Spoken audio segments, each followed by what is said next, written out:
Hello friends, are के academy में आपका स्वागत है। दोस्तों, प्राचीन इतिहास के इस वीडियो में हम लोग आज बात करेंगे बौद्ध धर्म की। तो दोस्तों, पिछले वीडियो में हम लोगों ने महाजनपदों के विषय में पढ़ा था और जाना था कि किस तरह से कबीला जन बना, जन से जनपद बना और जनपद से महाजनपद का निर्माण होता है।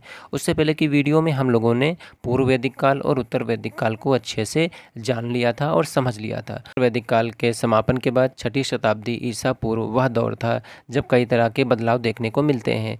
राजनीतिक स्तर पर क्षत्रिय और ब्राह्मणों में एक संघर्ष चल रहा था कि कौन सर्वश्रेष्ठ है। वहीं सामाजिक जीवन में भी कई तरह के बदलाव हो चुके थे। आर्थिक दृष्टि से भी कई बदलाव हम लोगों को देखने को मिलते हैं। राजनीतिक रूप से हमें देखने को मिलता है कि जनपद अब महाजनपद में बदल गए थे।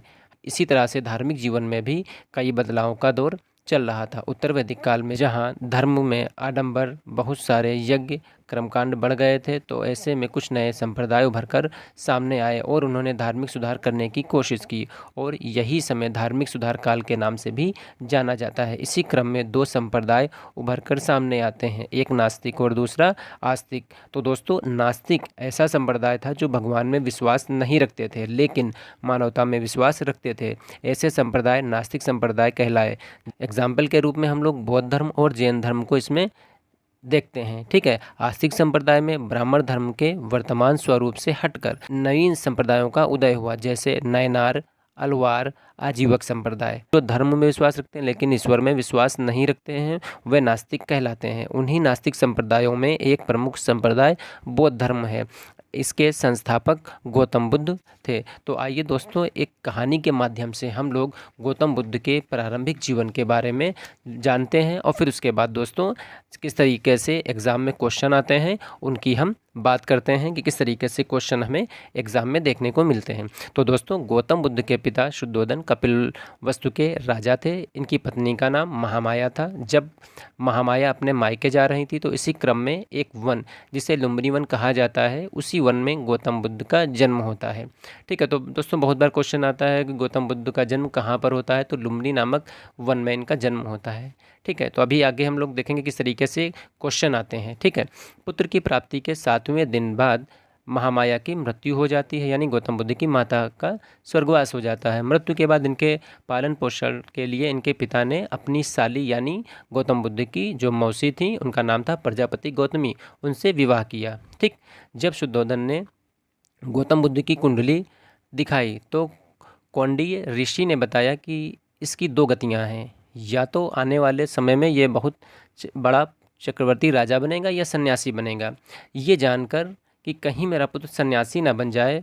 ठीक है, तो शुद्धोधन तो चाहते थे कि मेरा पुत्र कपिलवस्तु का राजा बने, लेकिन गौतम बुद्ध बचपन से ही चिंतनशील प्रवृत्ति के थे। ये देखकर शुद्धोधन भयभीत थे कि मेरा पुत्र सन्यासी ना बन जाए। तभी गौतम बुद्ध का विवाह मात्र 16 वर्ष की आयु में कर दिया गया। विवाह का उद्देश्य यही था कि सन्यास की ओर उनका ध्यान नहीं जाए, लेकिन ऐसा हुआ नहीं। कुछ समय के बाद क्या हुआ, इनको एक पुत्र की प्राप्ति हुई जिनका नाम इन्होंने राहुल रखा। लेकिन 32 वर्ष की आयु में गौतम बुद्ध ने सन्यास ग्रहण कर लिया। तो दोस्तों, कुछ घटनाएं ऐसी घटी हैं जिनको देखकर इनका जो मन था वो व्यतीत हो गया। ठीक है, परेशान हो गए कि अरे अब तो सन्यासी हमें लेना है। ठीक है, जब सन्यास के लिए निकले तो दोस्तों क्या हुआ, जब ये सन्यास के लिए निकले तो इनको सबसे पहले अलार कलाम मिले। ठीक है, ये इनके पहले गुरु होते हैं। फिर उसके बाद दोस्तों इनको रुद्रक रामपुत्र मिले। और दोस्तों क्या हुआ, 6 वर्ष की कठिन तपस्या के बाद 35 वर्ष की आयु में इनको ज्ञान की प्राप्ति हुई। ज्ञान प्राप्ति के बाद ये बुद्ध कहलाए और जहाँ पर इन्होंने ज्ञान प्राप्त किया वो स्थान दोस्तों बोध गया कहलाता है। और जीवन के अंत तक इन्होंने क्या किया, बौद्ध धर्म के शिक्षाएँ और उद्देश्य से लोगों को देते रहे। तो दोस्तों अब देखते हैं प्रमुख बिंदुओं को जो एग्ज़ाम में क्वेश्चन के रूप में हम लोगों के सामने उभर कर सामने आते हैं।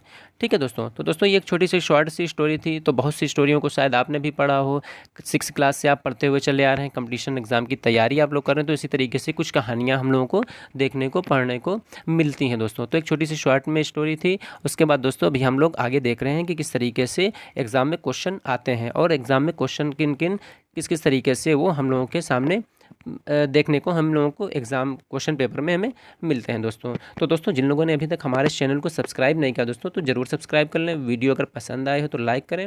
चैनल को अभी तक सब्सक्राइब नहीं किया हो दोस्तों तो ज़रूर सब्सक्राइब कर लें। ठीक है दोस्तों, तो दोस्तों आइए आगे बात करते हैं बौद्ध धर्म के बारे में। तो आइए दोस्तों बात करते हैं बौद्ध धर्म की। तो 6ठी शताब्दी ईसा पूर्व में नवीन धर्मों का उदय हुआ। बौद्ध धर्म के संस्थापक गौतम बुद्ध हैं। इन्हें एशिया का ज्योतिपुंज यानी लाइट ऑफ एशिया कहा जाता है। ठीक है दोस्तों, इनका जन्म 563 ईसा पूर्व में कहाँ हुआ? नेपाल की तराई में स्थित कपिलवस्तु के लुम्बिनी नामक स्थान पर हुआ था। ठीक है, इनकी माता का नाम महामाया, ये कोलिय वंश की राजकुमारी थीं। इनके पिता का नाम शुद्धोधन, ये कपिलवस्तु के राजा थे। साक्यगढ़ के प्रधान कहीं पर मिलेगा। ठीक है, इसीलिए गौतम बुद्ध को साक्य मुनि भी कहा जाता है, ध्यान रखिएगा। इनकी सौतेली माता प्रजापति गौतमी थी। माता की मृत्यु जन्म के 7वें दिन हो गई थी, यानी जब गौतम बुद्ध का जन्म हुआ तो जन्म के 7वें दिन क्या हुआ? इनकी माता जी की मृत्यु हो गई। मृत्यु होने के बाद प्रजापति गौतमी ये इनकी सौतेली माता थी और इनकी मौसी भी थी। ठीक है, उन्होंने इनका पालन पोषण किया। गौतम बुद्ध के बचपन का नाम सिद्धार्थ था और इनकी पत्नी का नाम यशोधरा था। यानी 16 वर्ष की आयु में इनका विवाह हो जाता है। ठीक है, और यशोधरा के अन्य नाम जो मिले वो कहीं पर बिम्पा मिलता है, गोपा मिलता है, भतकच्छना भी मिलेगा। ठीक है, इनके एक पुत्र भी हुआ, उसका नाम इन्होंने राहुल रखा। जब राहुल का जन्म हुआ इन्होंने बताया एक और बंधन, यानी मैं एक और बंधन में बंध गया। ठीक है, फिर उसके बाद इन्होंने 4 दृश्य देखे, यानी 4 दृश्य देख के क्या हुआ? ऑलरेडी पहले से ही ये इतना चिंतित रहते थे। ठीक है, फिर उसके बाद क्या हुआ? जब 4 दृश्य देखे तो इनका क्या हुआ? हृदय और भी व्याकुल हो गया। ठीक है, यानी सन्यास जो इनको लेने की एक होड़ लगी हुई थी उस सन्यास को इन्होंने और पक्का कर दिया 4 दृश्य देख के। ठीक है, तो पहला इन्होंने क्या दृश्य देखा? पहला इन्होंने बूढ़ा आदमी देखा, फिर बीमार आदमी देखा, फिर एक मृतक व्यक्ति देखा, फिर उसके बाद सन्यासी देखा। सन्यासी क्या था? ये प्रसन्न मुद्रा में था। तो इन्होंने अपने सारथी से पूछा, ये बताइए ये बूढ़ा आदमी क्यों है?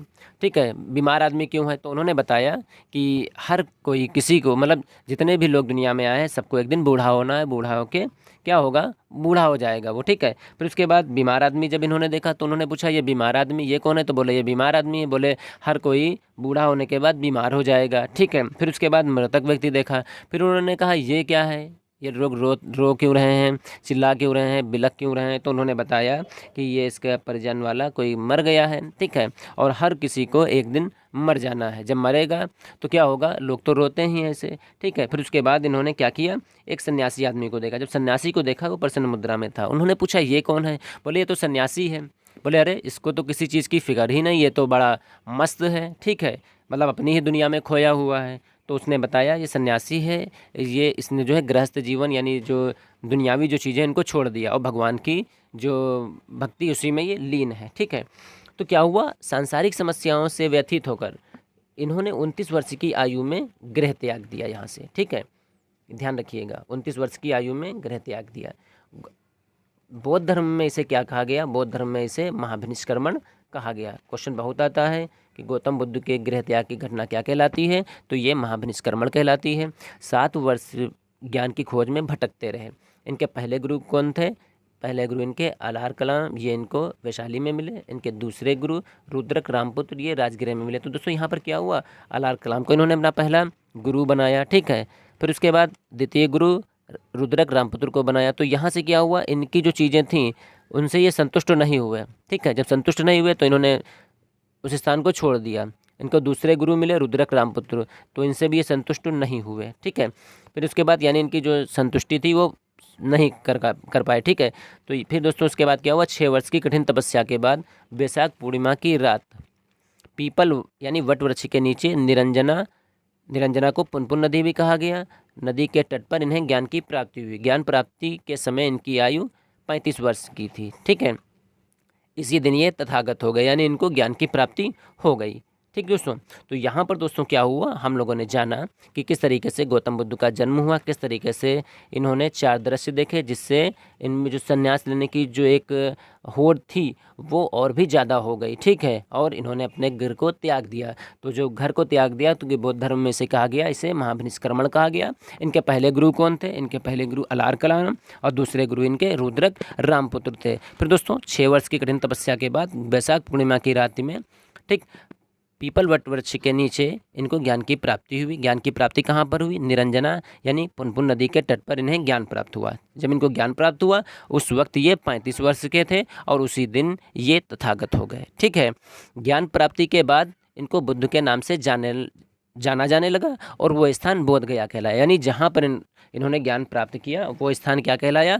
बोध गया। इन्होंने अपना पहला उपदेश सारनाथ, सारनाथ के अन्य नाम आपको ऋषिपत्तनम और कहीं कहीं मर्गदाव भी मिलेगा। ठीक है, तो सारनाथ में इन्होंने अपना पहला उपदेश दिया। ठीक है, जिसे बौद्ध ग्रंथ में क्या कहा गया? धर्मचक्र प्रवर्तन कहा गया। ठीक है, ये ध्यान रखिएगा, इन्होंने जो पहला उपदेश दिया उसे धर्मचक्र प्रवर्तन कहा गया। ये उपदेश पाली भाषा में दिया। ठीक, सर्वाधिक उपदेश इन्होंने कहाँ पर दिया? कौशल की राजधानी श्रावस्ती में दिए। मगध को अपना प्रचार केंद्र बनाया। ठीक, सर्वाधिक उपदेश इन्होंने कौशल की राजधानी श्रावस्ती में दिए, लेकिन मगध को क्या किया? अपना प्रचार केंद्र बनाया। इनके प्रिय शिष्य का नाम आनंद था। ठीक है, प्रिय शिष्य का नाम आनंद। इनके प्रमुख अनुयायी बिंबिसार, प्रसेनचित्र और उदयन थे। ठीक, 80 वर्ष की आयु में 483 ईसा पूर्व में कुशीनगर कुशीनारा में इनकी मृत्यु हो जाती है, जिसे बौद्ध धर्म में महापरिनिर्वाण कहा गया। ठीक दोस्तों, तो दोस्तों यहाँ से कुछ मेन क्वेश्चन होते हैं, उनको हम देख लेते हैं जो एग्ज़ाम में आपको कहीं ना कहीं देखने को मिलते हैं। ठीक है, जैसे कि एक पहला क्वेश्चन आपको ये सबसे पहले मिलता है कि लाइट ऑफ एशिया, ठीक है, किसे कहा जाता है? तो दोस्तों ये गौतम बुद्ध को कहा जाता है। ठीक है, कहीं कहीं पर आपको मिलेगा एशिया का ज्योतिपुंज। ठीक, तो किसको कहा गया? गौतम बुद्ध को कहा गया। फिर उसके बाद इनका जन्म 563 ईसा पूर्व में, ठीक है, हुआ। फिर उसके बाद कहाँ पर हुआ? एग्जाम में क्वेश्चन मिलता है कि गौतम बुद्ध का जन्म कहाँ हुआ? तो कपिल वस्तु के लुम्बिनी नामक स्थान पर इनका जन्म हुआ। आप ध्यान रखिएगा, ये जो कपिल वस्तु था ये कहाँ था? ये नेपाल की तराई में स्थित है। ठीक है, इनकी माता का नाम दोस्तों आता है, ठीक है, तो माता का नाम महामाया था। ये कोलीय वंश थी। ठीक है, कहीं कहीं आपको मिलेगा कि इनकी माता किस वंश से संबंधित थी, तो कोलीय वंश से संबंधित थी। इनके पिता का नाम दोस्तों कभी कभी आता है, तो पिता का नाम शुद्धोधन। ये कपिलवस्तु के राजा थे। ठीक है, फिर उसके बाद इनकी सौतेली माता का नाम भी कभी कभी पूछते हैं कि इनका पालन पोषण किसने किया। ठीक, तो इनका पालन पोषण इनकी सौतेली माता प्रजापति गौतमी ने किया। ठीक, ध्यान रखिएगा, ये इनकी मौसी भी हैं। ठीक, ठीक है, इनकी मौसी भी है, इसको बहुत ध्यान रखिएगा। ठीक है, इनके बचपन का नाम दोस्तों बहुत क्वेश्चन मिलता है। इनके बचपन का नाम सिद्धार्थ था। ठीक है, इनकी पत्नी का नाम यशोधरा और 16 वर्ष की आयु में इनका विवाह हो जाता है। यशोधरा के अन्य नाम क्या मिले यहाँ पे? बिम्पा, गोपा, भतकच्छना यहाँ से मिलता है। ठीक है, फिर उसके बाद एक पुत्र हुआ, उसका नाम इन्होंने क्या रखा? राहुल रखा। ठीक, फिर उसके बाद दोस्तों यहाँ से आते हैं 4 दृश्य, बहुत ही इंपॉर्टेंट यहाँ से होते हैं। इनका क्रम दे देते हैं कि कौन से क्रम में पहले कौन सा आया, फिर दूसरा क्या था, फिर तीसरा व्यक्ति कौन मिला, फिर चौथा व्यक्ति इनको कौन मिलता है। ठीक है, तो यहाँ से जो क्रम एक चलता है उसमें हम देखते हैं सबसे पहले इनको बूढ़ा आदमी मिलेगा, फिर उसके बाद बीमार व्यक्ति मिलेगा, फिर उसके बाद मृतक व्यक्ति मिलेगा, फिर उसके बाद एक सन्यासी मिलता है। ठीक है, फिर उसके बाद क्या हुआ? सांसारिक समस्याओं से व्यथित होकर 29 वर्ष की आयु में गृह त्याग किया। तो क्वेश्चन मिलता है कि गौतम बुद्ध ने गृह त्याग किस वर्ष की आयु में किया? तो 29 वर्ष की आयु में इन्होंने गृह त्याग दिया। ठीक है, और बौद्ध धर्म में से क्या कहते हैं, यानी कि जो गृह त्याग की जो घटना है वो बौद्ध ग्रंथों में महाभिनिष्क्रमण कहलाती है। ध्यान रखिएगा कि गौतम बुद्ध के गृह त्याग की घटना क्या कहलाती है? तो वो महाभिनिष्क्रमण कहलाती है। ठीक दोस्तों, फिर उसके बाद क्या हुआ? यहाँ से इनके पहले गुरु का नाम कभी कभी पूछता है, तो इनके पहले गुरु कौन से हो जाएंगे? अलार कलाम। ठीक है, दूसरे गुरु रुद्रक रामपुत्र हो जाएंगे। ठीक है, अलार कलाम इनको कहाँ मिलते हैं? वैशाली में मिलते हैं। रुद्रक रामपुत्र इनको मिलेंगे राजगृह में। ठीक, फिर उसके बाद 6 वर्ष की कठिन तपस्या के बाद बैसाख पूर्णिमा की रात पीपल यानी वट वृक्ष के नीचे इनको ज्ञान प्राप्त हुआ। कभी कभी पूछते हैं किस वृक्ष के नीचे इनको ज्ञान की प्राप्ति होती है, तो ध्यान रखिएगा पीपल यानी वट वृक्ष के नीचे इनको ज्ञान की प्राप्ति। कभी कभी पूछते हैं किस नदी के तट पर ज्ञान प्राप्त हुआ, तो नदी दोस्तों दे देता है निरंजना, इसको पुनपुन नदी भी कहते हैं, ध्यान रखिएगा।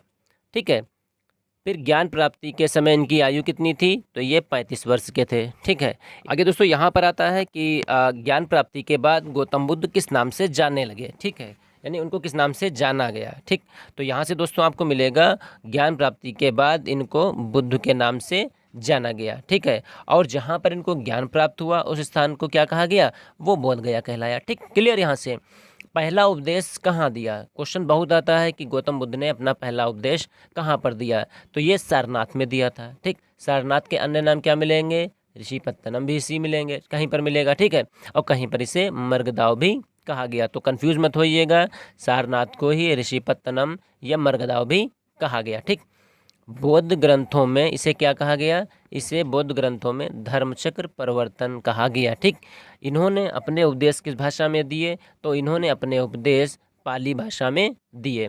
ठीक, क्वेश्चन आता है सर्वाधिक उपदेश इन्होंने कहाँ पर दिए? तो सर्वाधिक उपदेश इन्होंने कौशल की राजधानी श्रावस्ती में दिए। क्लियर?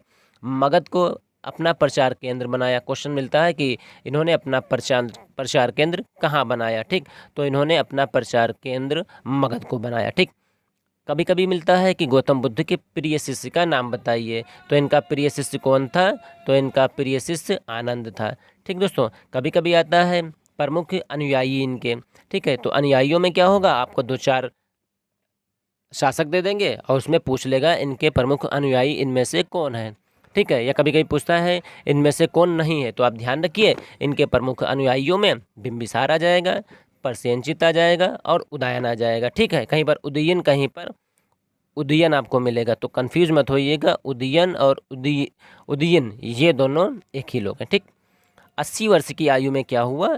यानी 483 ईसा पूर्व में कुशीनगर में इनकी मृत्यु हो जाती है। ठीक है, जो मृत्यु की जो घटना होती है उसे क्या कहा गया? मृत्यु की घटना को महापरिनिर्वाण कहा गया। ठीक है, क्वेश्चन मिलता है गौतम बुद्ध की मृत्यु की घटना क्या कहलाती है? निधन जब हुआ तो घटना क्या कहलाती है? तो बौद्ध धर्म में इसे महापरिनिर्वाण कहा गया। क्लियर यहाँ से? तो उम्मीद है दोस्तों यहाँ से जो पॉइंट ये आपको बताए गए हैं ये आप लोगों ने अच्छे से इनको समझ लिए होंगे। ठीक है, आगे देखते हैं दोस्तों, इसमें कहाँ पर हम लोग कुछ चीज़ें ये मिलती हैं कि बुद्ध के जीवन से संबंधित धर्म के प्रतीक। तो यहाँ पर कुछ घटनाएं हैं ये। ठीक है, ये घटनाएं कुछ हैं, उसके बाद चिन्ह या प्रतीक हैं। जैसे कि उनके जन्म की जो घटना है यहाँ पे, ठीक है, यानी उनके जन्म की जो घटना है ये कमल और सांड। ठीक है, ये प्रतीक चिन्ह यहाँ से है। क्लियर? जो गृह त्याग की जो घटना हुई उसका प्रतीक क्या होगा? घोड़ा होगा। ठीक, ज्ञान, ठीक है, जो घटना थी जब इनको ज्ञान प्राप्त हुआ तो इसको जो है पीपल या बोधि वृक्ष के रूप में इसको दिखाया गया। ठीक, निर्वाण, तो निर्वाण को पद चिन्ह के रूप में यहाँ से दिखाया गया। ठीक, जब इनकी मृत्यु हुई, ठीक है, ये घटना थी मृत्यु की, तो इसको किस में दिखाया गया? चिन्ह क्या था इसका? स्तूप यहाँ से। तो क्लियर? तो यहाँ से एग्जाम में आपको मिलेगा कि गौतम ये जन्म दे देगा, कहेगा जन्म की घटना का प्रतीक क्या है यहाँ से। तो आपको ध्यान होना चाहिए, जो जन्म इनकी जो गौतम बुद्ध की जो जन्म की जो घटना थी उसका प्रतीक कमल और सांड था। गृह त्याग की जो घटना थी वो घोड़ा था। ज्ञान पीपल या बोधि वृक्ष। ठीक है, फिर उसके बाद निर्वाण पद चिन्ह। ठीक, फिर उसके बाद जब मृत्यु होती है तो ये स्तूप के रूप में इसको दर्शाया गया है। ठीक दोस्तों, तो उम्मीद है दोस्तों यहाँ से आप लोगों ने अच्छे से इसको समझ लिया होगा। ठीक, एक बार और रिकॉल देख लेते हैं यहाँ से। जन्म कमल और सांड, गृह त्याग घोड़ा, ज्ञान पीपल वृक्ष, निर्वाण पद चिन्ह, फिर उसके बाद मृत्यु स्तूप यहाँ से। ठीक, आगे दोस्तों देखते हैं यहाँ से। आनंद के आग्रह पर महिलाओं को बौद्ध संघ में प्रवेश मिला, वैशाली में मिला। ठीक है, प्रजापति गौतमी प्रथम महिला थी, यानी प्रथम महिला जो थी वो प्रजापति गौतमी थी, जो प्रथम बौद्ध भिक्षु यहाँ से बनती है यहाँ पे। ठीक है,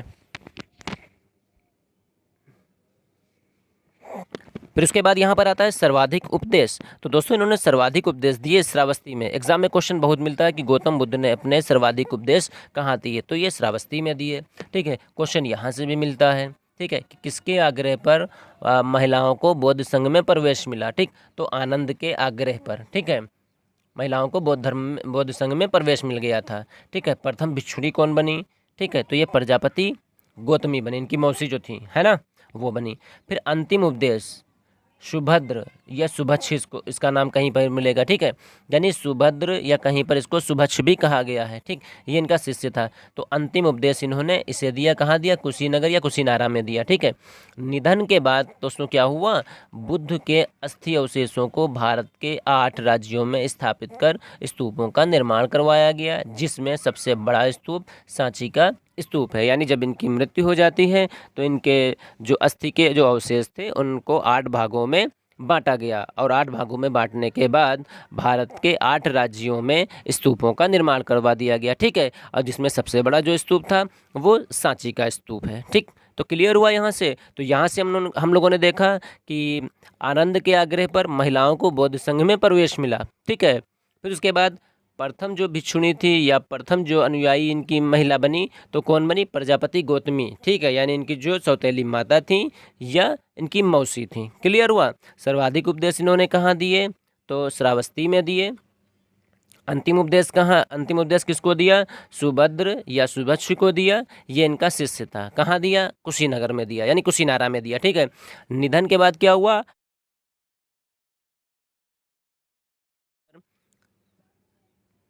तो निधन के बाद बुद्ध के अस्थि अवशेषों को भारत के 8 जगहों पर स्थापित कर स्तूपों का निर्माण करवाया गया, जिसमें सबसे बड़ा स्तूप कौन था? सांची का स्तूप। ठीक, क्लियर।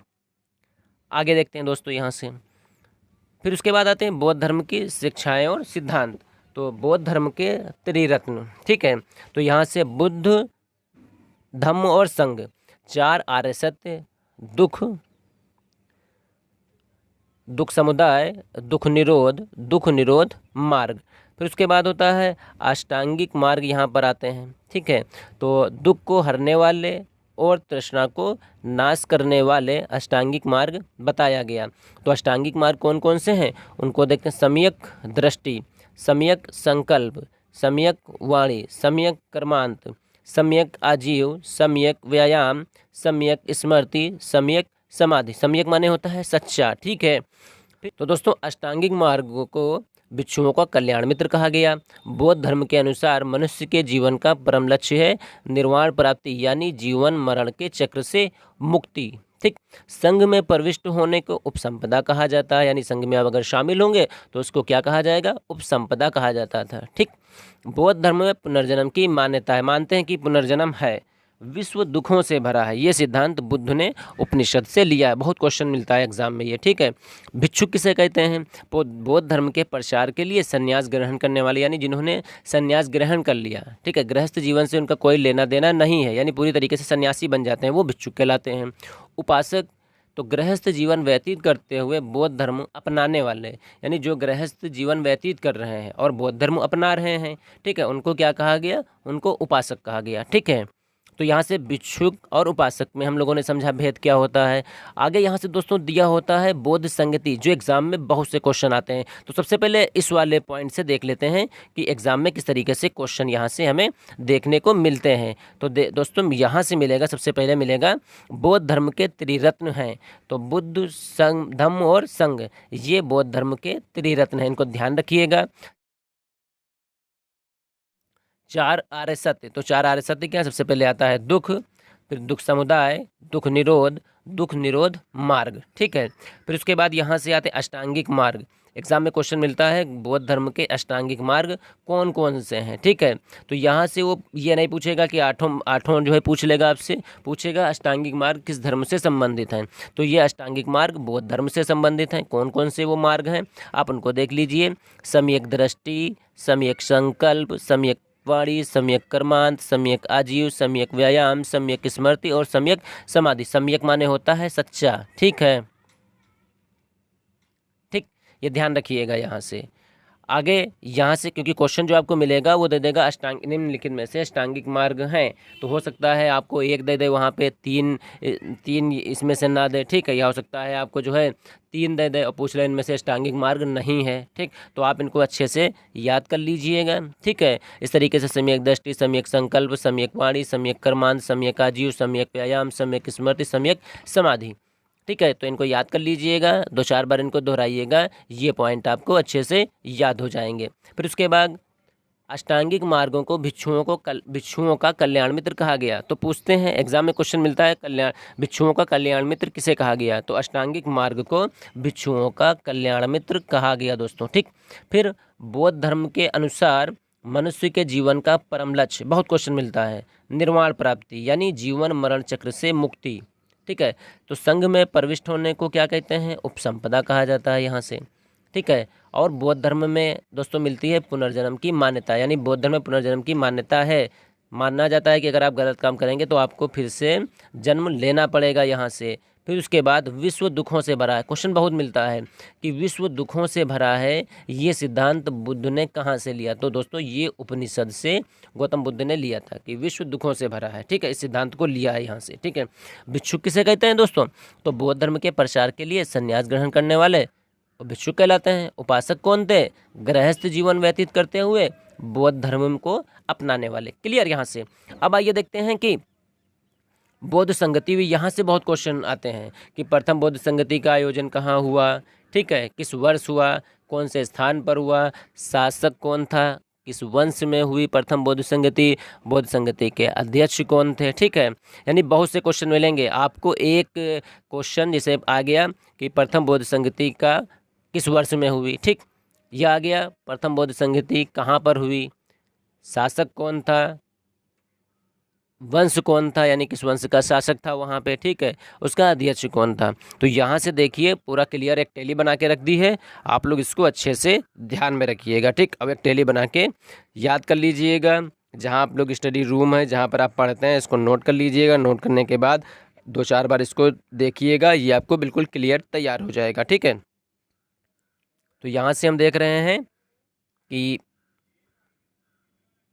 यहाँ से ये दिया क्रम संख्या, फिर उसके बाद यहाँ पे वर्ष दिया है, स्थान दिया है यानी जगह, शासक दिया है, यहाँ पे अध्यक्ष दिया है और मुख्य बिंदु यहाँ पे दिया है। ठीक है, तो हम लोग यहाँ से देखेंगे पहली बौद्ध संगति, ठीक है, उसका जो आयोजन, यहाँ देखिए पहली बौद्ध संगति, इसका आयोजन कब हुआ? 483 ईसा पूर्व, यानी गौतम बुद्ध के मृत्यु के तुरंत बाद 483 ईसा पूर्व में प्रथम बौद्ध संगति हुई, यानी सम्मेलन हुआ। ठीक है, कहाँ पर हुआ, कौन सा स्थान था? राजगृह। क्लियर। शासक कौन था? अजातशत्रु। किस वंश का था ये? हर्यक वंश का था। ठीक है, अभी हम लोग हर्यक वंश के बारे में आगे के वीडियोज में देखेंगे। यहाँ से अध्यक्ष कौन था, यानी किसकी अध्यक्षता में प्रथम बौद्ध संगति का आयोजन किया गया? तो महाकश्यप था। क्लियर यहाँ पे। फिर उसके बाद दोस्तों द्वितीय बौद्ध संगति, ठीक है, पहली थी 483 ईसा पूर्व, उसके मतलब 100 वर्ष के बाद 383 ईसा पूर्व में द्वितीय बौद्ध संगति का आयोजन हुआ। ठीक, कहाँ पर हुआ? वैशाली में हुआ। शासक कौन था? कालाशोक। और वंश कौन था? यहाँ पे था शिशुनाग वंश। ठीक है, अध्यक्ष इसके कौन थे? साबाकामी या साबाकमीर आपको मिलेंगे। ठीक, यहाँ से फिर उसके बाद यहाँ से जो मुख्य बिंदु था, वो मुख्य बिंदु में ये आता है कि बौद्ध धर्म का पहला विभाजन हुआ। ठीक है, महासंघिक और थेरावादी के रूप में। ठीक है, यानी पहला बौद्ध धर्म का विभाजन हो गया यहाँ पे, महासंघिक के रूप में और थेरावादी के रूप में। ठीक है, तो यहाँ से हम लोगों ने दूसरे पॉइंट में देखा पहली बौद्ध संगति का आयोजन कब हुआ? 483 ईसा पूर्व में। द्वितीय बौद्ध संगति का आयोजन कब हुआ, यानी किस वर्ष हुआ? 383 ईसा पूर्व में। ठीक है, पहला कहाँ पर हुआ था? राजगृह में। यहाँ पर क्या हुआ? वैशाली में हुआ। ठीक है, कौन शासक था यहाँ पे? कालाशोक। ठीक है, ये शिशुनाग वंश से संबंधित था। अध्यक्ष इसके कौन थे? साबाकामी या कहीं पर आपको साबाकमीर मिलेंगे। ठीक, इसमें क्या हुआ? बौद्ध धर्म का पहला विभाजन हो गया, महासंघिक और थेरावादी के रूप में। ठीक है, फिर उसके बाद दोस्तों यहाँ से देखते हैं तीसरी बौद्ध संगति का आयोजन 251 ईसा पूर्व में हुआ। कहाँ पर हुआ? पाटलिपुत्र में। ठीक है, शासक कौन था? अशोक, यानी मौर्य वंश से संबंधित था ये। ठीक है, अध्यक्ष इसके कौन बने? मंगलीपुत्र तिस्य। ठीक है, फिर इसमें क्या हुआ? मुख्य बिंदु क्या था? अभिधम्म पिटक का संकलन किया गया, यानी अभिधम्म पिटक की रचना यहाँ पर कर दी गई। ठीक, तो दोस्तों हम लोगों ने जाना कि तीसरी बौद्ध संगति का आयोजन 251 ईसा पूर्व में हुआ। कहाँ पर हुआ, यानी कौन सा स्थान था? स्थान था पाटलिपुत्र। शासक कौन था? शासक था अशोक। किस वंश से संबंधित था? तो अशोक मौर्य वंश से संबंधित था। ठीक है, अध्यक्ष कौन था? तो अध्यक्ष इसका मंगोलीपुत्र तिस्य था। ठीक है, और इसमें मुख्य बिंदु क्या था, यानी क्या काम किया गया? तो अभिधम्म पिटक का संकलन किया गया। क्लियर यहाँ से। आइए देखते हैं चतुर्थ बौद्ध संगति। यहाँ से देख रहे हैं चतुर्थ बौद्ध संगति का आयोजन ईस्वी की प्रथम शती में हुआ। ठीक है, कहाँ पर हुआ? स्थान कौन सा था? स्थान था आपका कुंडलवन, ये कश्मीर में पड़ता है। शासक कौन था? शासक था कनिष्क। और वंश कौन सा था? ये कुषाण वंश का था। ठीक है, फिर उसके बाद इसका अध्यक्ष वसुमित्र अश्वघोष। तो अश्वघोष कहीं मिलेगा आपको, अश्वघोष इसके उपाध्यक्ष थे, बाद में अश्वघोष इसके अध्यक्ष बन जाते हैं। ठीक है, फिर इसमें क्या हुआ? बौद्ध धर्म का विभाजन हो गया, यानी बौद्ध धर्म यहाँ से 2 भागों में बट गया, एक हीनयान और दूसरा महायान में। क्लियर। तो यहाँ से दोस्तों हम लोगों ने जाना कि बौद्ध संगतियाँ कितनी हुई, 4 बौद्ध संगतियाँ हुई। आप इनको ध्यान से रख लीजिएगा, ठीक है, अच्छे से इसको तैयार कर लीजिएगा। एग्जाम में क्वेश्चन यहाँ से बहुत मिलेगा, यानी ऐसे मान के चलिए ये 20 पॉइंट यहाँ पर दिए हुए हैं, ठीक है। कहीं पूछेगा प्रथम बौद्ध संगति का आयोजन स्थान बताइए, वर्ष बताइए, कभी कभी शासक पूछता है, कभी कभी वंश पूछता है, कभी कभी इसका अध्यक्ष पूछता है, ठीक है। कभी कभी पूछता है द्वितीय बौद्ध संगति का आयोजन कहाँ हुआ, यानी स्थान क्या था, शासक कौन सा था, अध्यक्ष कौन था, इसका वर्ष क्या था और इसमें कौन सा कार्य हुआ, ठीक है। उसके बाद ऐसे तीसरी बौद्ध संगति आएगी, ठीक, चौथी बौद्ध संगति आएगी। तो आप लोग दोस्तों क्या करिएगा, वर्ष, स्थान, शासक, अध्यक्ष, ये 4-5 पॉइंट लिख के इसे एक टैली बना लीजिएगा, क्रम संख्या यहाँ पर लिखिएगा। फिर उसके बाद दोस्तों वर्ष लिख लीजिएगा यहाँ से इस तरीके से, ठीक है। फिर उसके बाद स्थान लिख लीजिएगा, शासक लिख लीजिएगा, अध्यक्ष लिख लीजिएगा, ठीक, मुख्य बिंदु का एक पॉइंट लिख लीजिएगा और इसी तरीके से आप टैली बना लीजिएगा, आपको अच्छे से याद हो जाएंगे। कहीं कोई कन्फ्यूज़न हो रही हो तो कमेंट्स बॉक्स में कमेंट्स करिएगा, स्कोर क्लियर करवा देंगे, ठीक है। फिर उसके बाद दोस्तों यहाँ पर क्या हुआ, हीनयान और महायान में डिफरेंस क्या है, अंतर क्या है, उनको हम लोग देख लेते हैं, ठीक है। तो दोस्तों हम लोगों ने अभी जाना था कि चौथी बौद्ध संगति में, ठीक है, क्या हुआ, बौद्ध धर्म 2 भागों में बट गया। कौन सा था 2 भाग, एक था हीनयान, दूसरा था महायान, ठीक है। तो यहाँ से देखते हैं हीनयान क्या है और महायान क्या है, ठीक है। तो जो संप्रदाय हैं वो लोग क्या क्या मान्यताएं हैं, तो ये बौद्ध धर्म का प्राचीन रूप है, यानी इसमें मानते हैं, हीनयान वाले मानते हैं कि बौद्ध धर्म का प्राचीन रूप है, यानी हीनयान जो है वो बौद्ध धर्म का प्राचीन रूप है। महायान क्या है, ये नवीन रूप है, ठीक। कठोर मार्ग, इसके द्वारा कम लोग निर्वाण प्राप्त कर सकते हैं, ये कठिन मार्ग है यहाँ पे, तो यहाँ पे निर्वाण कम ही लोग प्राप्त करेंगे। जब कठिन मार्ग होगा, कठिन मार्ग पे चलना सबके बस की बात नहीं होती है, ठीक है। महायान में क्या बताया गया, ये सरल मार्ग है, इसके द्वारा अधिकांश लोग निर्वाण की प्राप्ति कर सकते हैं, ठीक। फिर उसके बाद यहाँ पर अगला देखते हैं, बुद्ध को अलौकिक गुण वाला सामान्य पुरुष मानते हैं यहाँ पे, ठीक है, यानी सामान्य पुरुष हैं लेकिन क्या है, वो अलौकिक गुणों से भरपूर हैं, ठीक है। बुद्ध को भगवान मानते हैं, ठीक है, जब भगवान मानेंगे तो इनकी पूजा करेंगे यहाँ पे, ठीक। फिर यहाँ पर क्या होगा, बुद्ध के प्रतीकों की पूजा करते हैं, बुद्ध की पूजा नहीं करेंगे, उनके प्रतीकों की पूजा करेंगे, ठीक है। फिर यहाँ पर क्या हुआ, ये बुद्ध की मूर्ति की पूजा करते हैं, ठीक है।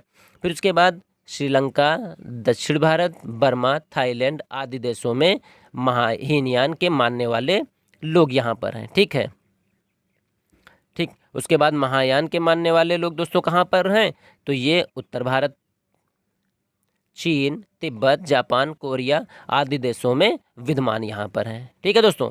तो दोस्तों यहाँ पर आज हम लोगों ने जाना बौद्ध धर्म के बारे में, ठीक है। गौतम बुद्ध इनके प्रवर्तक थे, इनको लाइट ऑफ एशिया कहा जाता था, ठीक। और उसके बाद दोस्तों क्या हमने जाना, इनकी शिक्षाओं के बारे में जाना। शिक्षाओं के बाद हमने ये भी जाना कि किस तरीके से 4 बौद्ध संगतियों का आयोजन किया गया, कब किया गया, किसके शासन में किया गया, ठीक है। उसके बाद अध्यक्षता किसने की, ठीक है। उसके बाद कौन कौन से मुख्य कार्य हुए, और दोस्तों हम लोगों ने ये भी जाना हीनयान और महायान में क्या क्या अंतर हैं। तो दोस्तों उम्मीद है आपको वीडियो पसंद आई होगी। वीडियो पसंद आई हो तो लाइक करिए, चैनल को अभी तक सब्सक्राइब नहीं किया दोस्तों तो ज़रूर सब्सक्राइब करिए।